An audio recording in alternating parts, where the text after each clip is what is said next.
هذا من؟ هذا عالم شيعي. ماذا يقول هذا العالم الشيعي في الغدير؟ بصوا يا ناس، اسمه فصل الخطاب، الكتاب في إثبات تحريف كتاب رب الأرباب. مش موضوعنا، الموضوعنا حسين النور الطبرسي. ماذا يقول؟ ألا ترى كيف لم يصرح النبي صلى الله عليه وآله وسلم لعلي عليه السلام بالخلافة بعده بلا فصل في يوم الغدير، وأشار إليها بكلام مجمل. أنت بتحتج علينا بضعف المجمل، رد على النور الطبرسي اللي أسقط لك الرواية لأنها من المجملات فليس فيها نص على الخلافة، مشترك بين معان يحتاج في تعيين ما هو المقصود منها إلى قرائن حالية إلى آخره.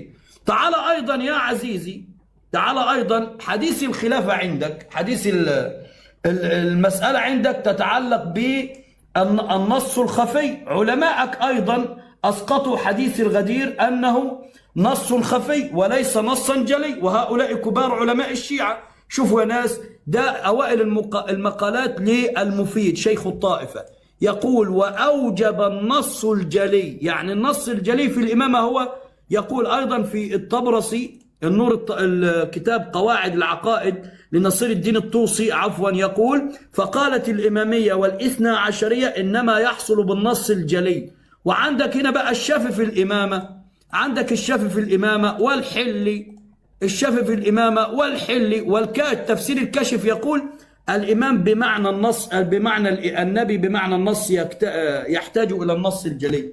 فعندك الحلي والشريف المرتضى قالوا أن حديث الغدير من كنت مولاه فعليهم مولاه نص خفي.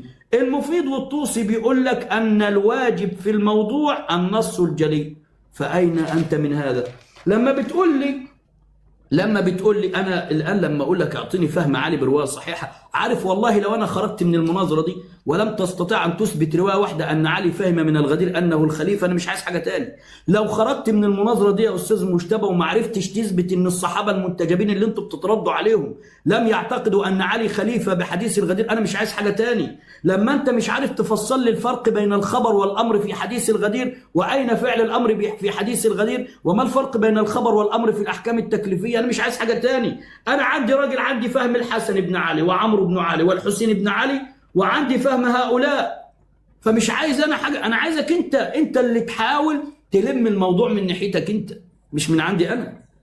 أيضا أنت بتقول البهبودي، بس قبل البهبودي أوريك على حاجة شغلة كده مهمة. بصوا يا أخوان، بصوا، ده الشريف المرتضى رسائل الشريف يقول وأما النص الخفي فهو الذي ليس فيه صريح لفظ النص بالإمامة، وإنما ذلك في فحواه ومعناه كخبر الغدير. إذن خبر الغدير إيش؟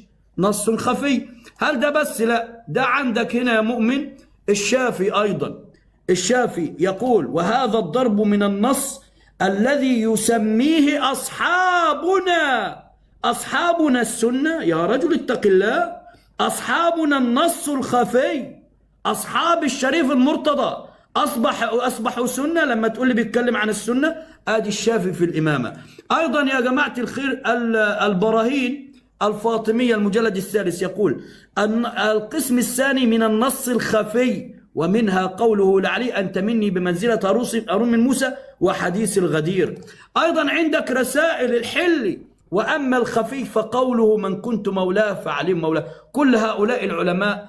كتاب تفسير البرهان يقول فبعثه الله بالتعريض لا بالتصريح، أعوذ بالله، وأثبت الله تعريضا لا تصريحا. الحجة بتثبت بالتعريض لا بالتصريح، أعوذ بالله.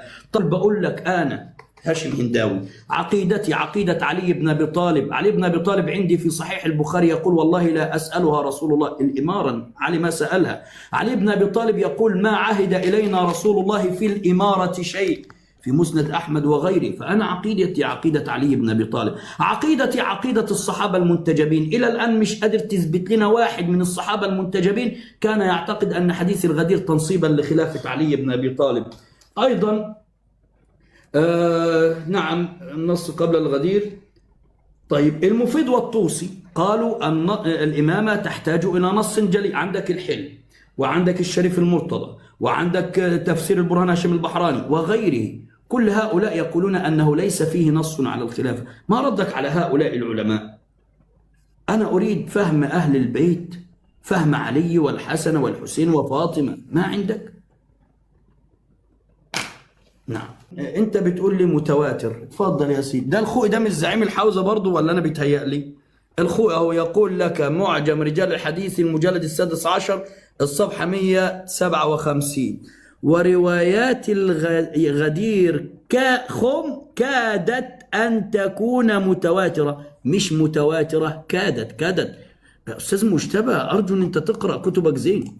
تفضل يا عزيزي، أدي رسائل الشريف المرتضى. وأما نص الغدير نص خفي. تفضل أمطرك أدلة البراهين الفاطمة علماءك. نص الغدير نص خفي.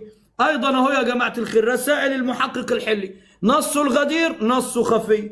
اتفضل أمطرك أدلة البراهين تفسير البرهان تعريض لا تصريح نص الغدير. اتفضلوا يا جماعة. الشيعة في الميزان محمد جواد مغنية النص الخفي كقوله أنت مني وحديث الغدير. اتفضلوا يا أخوان، ما فيش أزيد من هنا. حتى كتاب الخصائص الفاطمية للشيخ محمد باقر البابودي المجلد الثاني صفحة 45 و200 قال: وكذلك قال السيد المرتضى رحمه الله إن الصدوق كذوب في هذه المسألة. فحتى توثيقات وتردي وترحم الصدوق على الرواة لا يلزم الوثاقة كما قال الخوئي والمجلسي وغيره. أنا سألتك أسئلة قسما بالله جوهرية. بقول أنا هاشم هنداوي عندي علي بن أبي طالب قال أن الرسول لم يعهد إلينا في الإمارة شيء، رواية صحيحة. عندي علي بن أبي طالب والله قال والله لا أسألها رسول الله، في رواية البخاري. فأنا أعتقد بعقيدة علي، أنا أعتقد بعقيدة الصحابة المنتجبين أبو ذر وعمار والمقداد وسلمان. إلى الآن مش عارف تثبت لنا إن في واحد منهم كان يعتقد بحديث الغدير أنه خليفة. أين احتج علي بن أبي طالب بعد موت النبي بحديث الغدير أنه خليفة؟ لم تستطع أن تأتيني. أين فهم علي بن أبي طالب من الغدير أنه الخليفة بعد النبي؟ برضو ما استطعت أن تجيب. دلوقتي علمائك أوجبوا النص الجلي. عندك الشيخ المفيد والطوسي ومحمد جواد مغني قال لك نص جلي. فين النص الجلي بالإمامة والخلافة في حديث الغدير؟ يا رجل لا تكابر، اتق الله. طيب أيضا يا إخوان حديث الغدير الرواية اللي أنا أتيت لك بها، النبي طلعت لك الرواية. النبي قال والله ما من شيء يقربكم من الجنة ويباعدكم من النار إلا وقد أمرتكم به. إذن هل تعتقد بعقيدة رسول الله أن حديث الغدير لا يقرب من الجنة ولا يباعد من النار؟ أنا على عقيدة رسول الله صلى الله عليه وآله وسلم ومن قلب كتب الشيعة. النصيبة أن أنا جبت رواية شيعية، يعني أنا احتجبت برواية موافقة لأهل السنة موجودة عند أهل السنة أن الرسول يقول يا إخوان والله ما من شيء. بصوا والله العظيم هذه الرواية تدمر حديث الغدير. أهي في مرآة العقول المجلد الثامن صفحة 48. أبو جعفر يقول خطب رسول الله في حجة الوداع قبل غدير خم ب9 أيام: يا أيها الناس والله ما من شيء يقربكم من الجنة ويباعدكم من النار إلا وقد أمرتكم به. الحديث موثق كالصحيح.